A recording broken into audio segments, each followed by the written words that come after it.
Mesdames et messieurs, à quelques jours de tourner la page d'une année qui nous a profondément marqués, je souhaite m'adresser à vous. La période de vœux qui s'ouvre est toujours l'occasion de se projeter. Ce sera fait dans une seconde vidéo, mais aussi de poser un regard sur l'année écoulée, l'année 2020. Qui aurait pu imaginer qu'une crise sanitaire de cette envergure nous atteindrait si fortement, si durablement ? Qui pouvait imaginer que l'ensemble des générations seraient à ce point touchées, impactées, profondément affectées par la mort, la maladie, par le chômage, par la pauvreté, par les égoïsmes, par les troubles psychosociaux?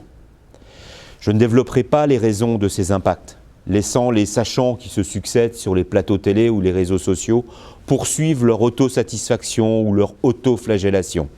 Je n'ajouterai pas un énième commentaire à ceux déjà nombreux, des yakas, faucons. Cette année dédiée à la Covid a tellement été source de maladresse, de surinformation, de désinformation, de rumeurs, d'insécurité, que notre trouble est profond et émotionnellement difficile à gérer ou même à assumer. Les collectivités locales, les régions, les départements, les mairies ont toutes été mises à l'épreuve. Toutes ont tenté, avec leurs moyens, souvent faibles, de s'adapter à des situations jusque-là inconnues, mais où le pragmatisme à chaque fois, à chaque initiative, est sorti approprié et apprécié.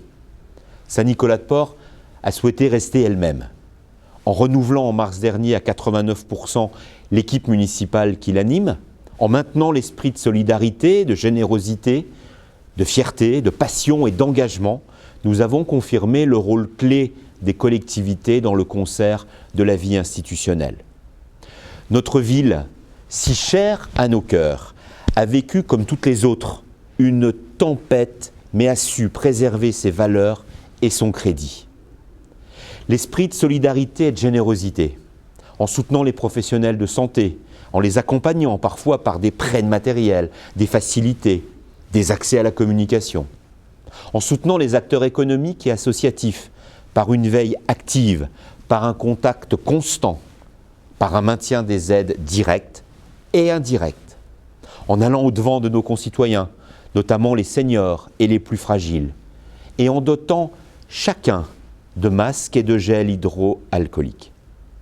L'esprit de fierté et de transmission, en s'adaptant aux nombreux protocoles sanitaires dans les 4 écoles et dans les structures petite enfance, en maintenant des liens intergénérationnels forts et réguliers par des moyens modernes et spontanés, en réinventant nos festivités de la Saint-Nicolas tout en les vivant avec chaleur, ferveur et émotion. L'esprit d'engagement et de crédit, en poursuivant nos chantiers, la tour de brassage du musée français de la brasserie, le parvis de la basilique, son accès aux tours et sa célèbre charpente où nous nous trouvons précisément. En respectant nos engagements en matière de fiscalité sans hausse, en matière de coopération intercommunale, où Saint-Nicolas-de-Port se montre constructif avec ses partenaires, tout en se faisant respecter, en nous inscrivant pleinement dans la transition écologique et en adaptant nos temps d'information et nos temps de communication, en maintenant et en réalisant nos projets comme l'Arboretum, la réhabilitation du quartier Prigné et nos actions en cœur de ville. Lentement, mais sûrement, nous avons maintenu le cap.